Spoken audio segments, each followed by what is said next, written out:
1641 metais senjoras Mačio plačiajame Vilniaus universiteto vandenyne paslėpė teisės mokslo lobius, kurių ieškoti kiekvienais metais susirinkdavo daugiau nei 200 fuksų. Deja, niekam nepavyko viso lobio sėkmingai atrasti, kol 3 merginos, piratų pirklės, sužinojo, kad 2013 metų fuksų armija bus itin sėkminga teisės mokslo lobių ieškoti. Tad ilgai negalvojusios, jos dar pavasarį pradėjo rinkti savo pavaldžių piratų komandą, kuri, mielieji fuksai, padės jums lobių paieškoj. Taigi ilgai nelaukę pradėdami nuo piratiškos valdžios viršūnėlės pristatėme kuratorių komandą. Piratė paklydusių sielų medžiotoja, kuratorių vadovė Alma. Piratų vedlė ir kapitonė, dar viena iš 3 aukščiausios piratų instancijos viršūnių, kurios pagrindinis hobis – paklydusių sielų medžiojimas. Ši piratė visada turi ką papasakoti, amžinai šypsosi ir labai nori, kad kiti šypsotųsi. Tačiau neapsigaukite. Ne vienas įsilinksminęs piratas jos laive yra skridęs už borto už nepaklusnumą ar blogai atliktus darbus. Pirmas skiriamasis bruožas, kada baigiasi juokai ir prasideda rimti reikalai, jos imperatyvus tonas. Klausėte, kas tai? Atėjus laikui greitai suprasite. Visose jūrose dar nebuvo tokio pirato, kuris jį išgirdęs vis dar norėtų juokauti. Ir galiausiai, turėdama nuotykių ieškotojos sielą, ši piratų vedlė dažnai jums pasakys savo mėgstamą trumpinį YOLO. Arba į kvailo pirato pasisakymą, kad kažko jūroje negali nutikti, atšaus. Niekada nesakyk, niekada. Piratiškųjų tamsybių sergėtoja, kuratorių vadovė Karolina. Viena iš įgulos subūrėjų vedlių išsvajotojo teisės mokslų lobio link. Iš savosios įgalos reikalauja daug, tačiau dar daugiau atiduoda pati.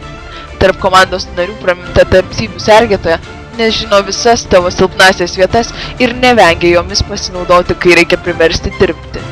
Juk kai dirbam, tai dirbam, o kai linksminamės, tai iki galo. Absoliuti perfekcionistė mano, kad kai kurie laiko save tobulais vien todėl, kad jų kartelė gerokai žemesnė. Tamsybių sergėtojos kajutės sienos dekoruojamos impresionistų darbais. Pati piratų vadovė galėtų apie tai papasakoti daugiau, o intelektualūs pokalbiai itin seksualų lobių beieškantiems piratams. Išminties piratė Juliana. Proto aštrumu ir sumanumu užgrobusi grėsmingiausiais laikytus priešų laivus ir pasiglemžusi visą jų lobį, piratė su savo būriu kariauja visame plačiame vandenyne ir po padu laiko visą piratiškosios įgulos studentiją. Kaip jai pavyko visą tai pasiekti, niekas iki galo nežino, kadangi išmintingoji piratė tai laiko didžiausioje paslaptyje. Ši piratų laivo kapitonė jau seniai perpratusi visus rašytus ir nerašytus piratų klano įsakymus, galimus priešų puolimo manevrus ir klastas, todėl jos apgauti tiesiog neįmanoma. Visuomet veikia apgalvotai ir užtikrintai ir būtent dėl to visi šio laivo žygiai būna itin sėkmingi. Ši piratė žino atsakymus į visus klausimus, lengvai išsprendžia net sudėtingiausias situacijas ir savo gudrybių pagalba sugeba suvaldyti visą piratų laivyną. Negana to, ji vienintelė mūsų laivyne turi prieigą prie piratų mokslo dievų. Azartiškasis piratas Karolis. Kolegos jį nuo senų laikų vadina tiesiog kabliu. Kablys ne dėl to, kad tai neatsiejamas tikro pirato atributas, bet dėl to, kad Karolis niekada negali ramiai praplaukti pro salą, kurioje yra įsikūręs kazino. Piratas taip stipriai užsikabliuoja, kad jo įgulai laive tenka laukti kelias valandas, paras ar net savaitės. Multitaskinimas gal ir nestipriausia jo savybė, bet bajeriai ir prikolai pagrindinė burė laive. Dėl to kablys yra labai mėgstamas piratas, bet išdurti gali kiekvieną apsilankiusi jo laive. Tad būk atsargus, fukse, su kabliu susidėsi, linksmybės matysi, bet nei pinigų, nei namų, nei batų neturėsi ir visą gyvenimą jam skolą atidirbinėsi. Magijos piratė Austėja. Kokia piratų įgula be magijos ir burtų? Šios piratės skirų dėka lobį rasti greičiau ir paprasčiau. Austėja ironiškai pasižiūri kiekvienai problemai į akis ir magiškai atranda atsakymus į visus klausimus. Piratė supranta, jog be mokslo ir žinių lobio neįmanoma surasti, o neišmanant ištarti kerai ar sumaišyti viralai tik pakenks siekiant užsibrėžto tikslo. Visgi magiškų taisyklių skaitymą ji puikiai derina su savo laisvalaikiu ir gali suburti laivyną naujiems iššūkiams. Tačiau Fuksiukė nereikėtų stoti jai skersai kelio, nes nepaklusniuosius Austėja baudžia sarkazmu ir šalta veido išraiška. Grožio ir malonumų piratė Gintautė. Ši plėšikė pradėjo užsiiminėti piratavimu dar visai neseniai, bet greitai tapo lygiavertė piratų draugijos nare ir užsitarnavo visų pagarbą. Garsiai tuo, kad praklupdė ne vieną vyrą ir sudaužė jam širdį. Gintautė gali pakerėti šviesiomis plaukų bangomis ir perline šypsena, kuri dažnai atsiranda veide, o ypač sukantis šokio aikštelėje. Ši piratė labiausiai vertina grožį, estetiką, tvarką ir harmoniją visame kame, o vilionėmis ir psichologiniu spaudimu gali bet kurį doruolį išvesti iš kelio. Bet neišsigąskite, jei rodysite į pagarbą ir pelnysit pasitikėjimą, ši piratė neapvils ir jūsų, suteikdama apsaugą, pagalbą ir meilę.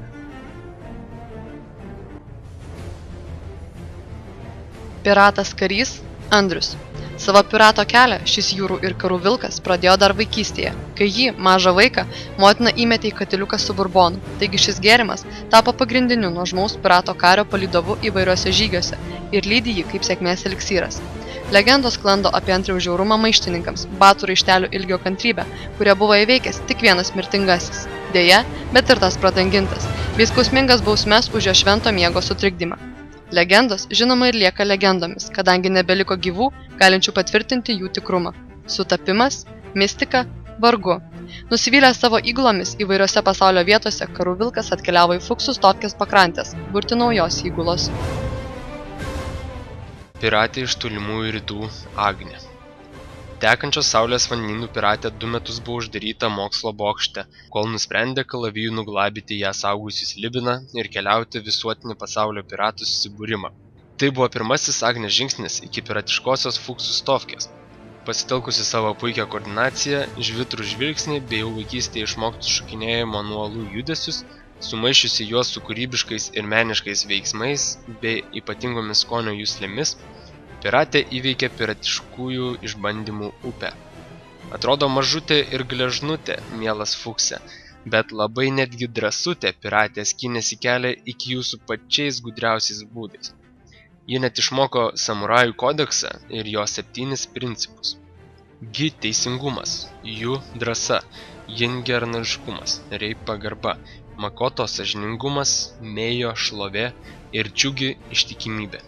Jų piratė laikosi labiau nei bet kokio pirago recepto.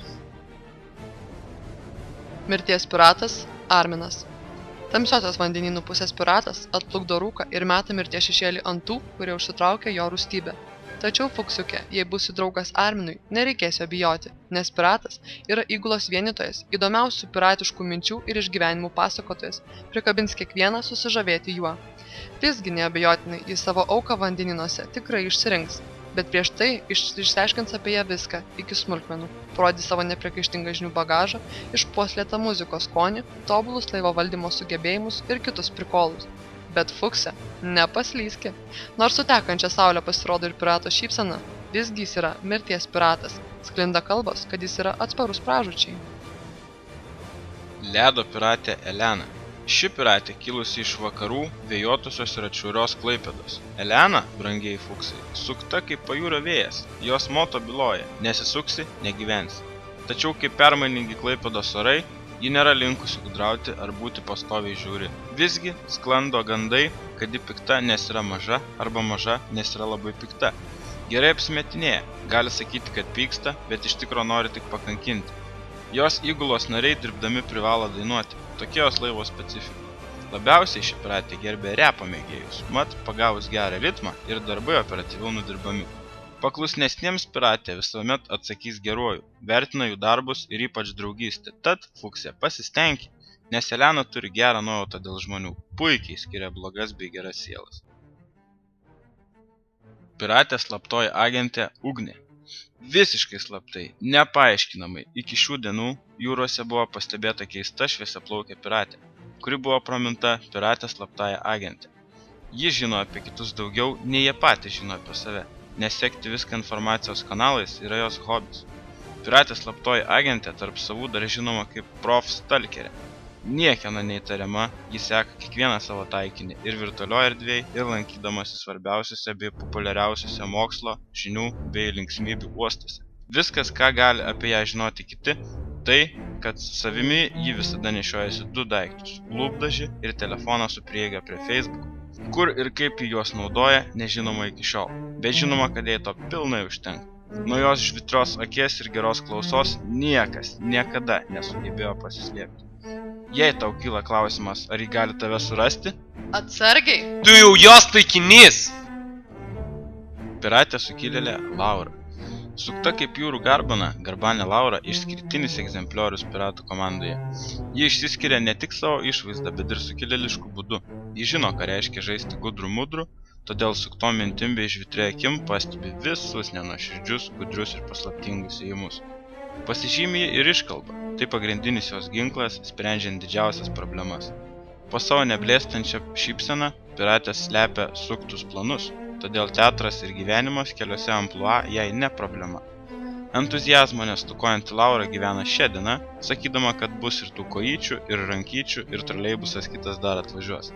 Tad posakis, na kągi, tai vienintelis paaiškinimas netikėtai atsitikusiems dalykams jos gyvenime, nes ši piratė priima iššūkius nedvejodama. Vakarėlių piratas Paulius. Zdarov, bernai! Be Pauliaus linksmybių ir pozityvo vargu ar ši komanda išgyventų. Liūdna. Tai subtiliausias piratas, nes jis nuolat šypsosi, prieš uostę nepuola visko siaubti, nebent vietinius barus ar barakų šaldytuvus. Štai brūkšneliai ant Pauliaus kūno rodo, kiek priešininkų krito po pirato kojomis, sutikę sėsti prie stalo ir bokalo viens ant vieno. Užkariauti keli Vilniaus butai ir bendrabučiai pasitinka jį nuotaikingai, kadangi šventos trejybės vardan piratas pila mažiausiai 3 dienas. Neapsieinama ir be 7 didžiųjų nuodėmių laikotarpio, kai šis piratas gaivinasi savaitę. Na, tenka švęsti ir 10 dienų, tačiau tuomet piratas nebesugeba išvardinti ne 10 pirato kodeksų įstatymų. Be kita ko Fuksė, pamatęs gražią išdykėlę pirataitę, Paulius nedvejodamas ją užkalbina. Arr. Aukso piratė Greta. Turtingiausia visų laikų piratė, žinoma kaip aukso piratė. Apie ją žinoma tik tiek, kad aukso grandines nepastebėta nuplėšdavo dar mamai nuo kaklo. Vieni didžiausių jos grobikiškų žygių buvo vykdyti pačiame Nemune, Prienų teritorijose. Sėkmingi išpuoliai šią piratę atvedė į Vilniaus universiteto uostą. Piratės grobikiškumas nenusileidžia ir gudrumo įgūdžiams. Tik ji viena mūsų komandoje moka dėrėti su aplinkiniu pasauliu ir aprūpinti gausybės rago dovanomis. Drausmė Gretos laive – antras veidas. Ji griežta, bet teisinga. Įgulos nariai už pastangas gausiai apdovanojami, o veltėdžiai negailestingai metami už borto. Jos laive, mielas Fuksė, tikrai neliksi nepastebėtas. Ugnies piratė Aistė. Rūsčiu žvilgsniu negailestingai gali būti kiekvienam Fuksui, įžeidusiam jos piratišką garbę. Drąsuoliai, stoja akistaton su ja, sako, kad tai užsispyrusi savo tikslo siekianti plėšikė. Kiti pasakoja, jog Aistė be reikalo ugnies kamuoliais nesilaidanti, o pirmą apdairiai viską pasverinti. Tačiau aišku, kad ji priešams niekada nepasiduodanti. Nemažai drąsuolių padėjo savo galvas bergždžiai plačiuosiuose jūrų horizontuose, bandydami surasti ugnies pašvaistę alsuojančią piratę. Tačiau ji apgaulinga, savo plaukus dažo taip dažnai, kad niekas jos net pažintų ar bent jau taip lengvai nesurastų. Ji pasirodo tik savo noru ir niekada neįspėjusi. Jei manėte, kad patyrėte jau viską, kas galėtų jūs išgąsdinti? Pasiruoškite susitikimui su ugnies piratė. Aistė pakerės jų savo balsu ir sudegins rūsčių žvilgsniu. Piratas Don Juanas Matas. Apgavom Fuksę! Manėt, kad jis kvailiukas Mantelius, bet apsigavot. Ne, jis Matas ir jis piratų įgulos narys, nešiojantis kuratoriaus vardą. Jau pastebėjote jo gebėjimą apgauti kiekvieną ir profesionaliai apsimesti tuo, ko iš tikrųjų nėra. Net ir piratų laivo vairas jam ne vienintelis gyvenime. Dar ankstyvoje jaunystėje jis spėjo išbandyti mopedo, o vėliau ir automobilio vairą. toks mato pomėgis jam ir šiandien padeda lengvai atkreipti merginų dėmesį. Juk visas traukia blogiukas romantikas, mokantis sukioti vairą į visas puses. Dėl šios priežasties įguloje matas žinomas kaip piratas Don Juanas, vertinantis natūralumą, intelektualumą, o ne išmatavimus, juk žmogus tai ne laivas, ar ne? Tad brangus Fukse, neapsigaukit dar kartelį, nes matas ne koks Fuksas Junga, o piratiškos įgulos narys ir nežinia, ką dar jisai slepia. Taigi, mėlyjei Fuksai, jums ką tik buvo pristatyta laivyno kariauna, tad jungtės prie jos ir atrasite mokslo lobį. O dabar bus patikrinta jūsų drąsa ir kovinė dvasia.